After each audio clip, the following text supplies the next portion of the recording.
Hello and welcome to my channel. I have another question today, and the question is, who were the Amorites? The Amorites were an ancient nation mentioned frequently in the Old Testament. They were descended from one of the sons of Canaan. In early inscriptions, the Amorites were also known as Amora or Amori. The land of Amorites included Syria and Israel. Some of the southern mountains of Judea were also called the hill country of the Amorites. Two kings of the Amorites named Sihon and Og were defeated by the Israelites under Moses' leadership.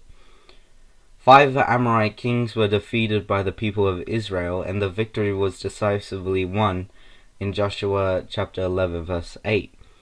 In the time of Samuel, peace existed between Israel and the Amorites.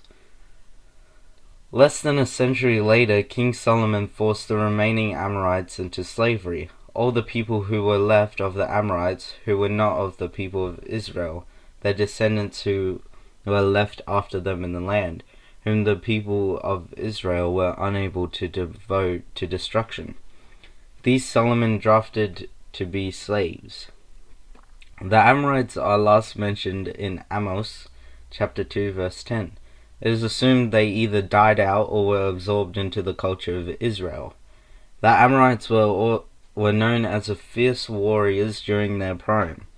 Moses referred to Og, the king of the Amorites, as a very tall man whose bed was approximately 13.5 feet long. Despite their strong numbers and military might, the Amorites were destroyed due to their worship of false gods. Israel's conquest of their land was part of God's judgment on the pagan Amorite culture. Here are a couple of lessons to learn from the Amorites.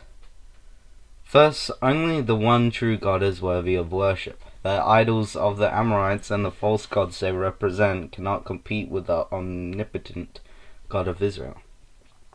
Also, God gives nations opportunity to repent before judgment.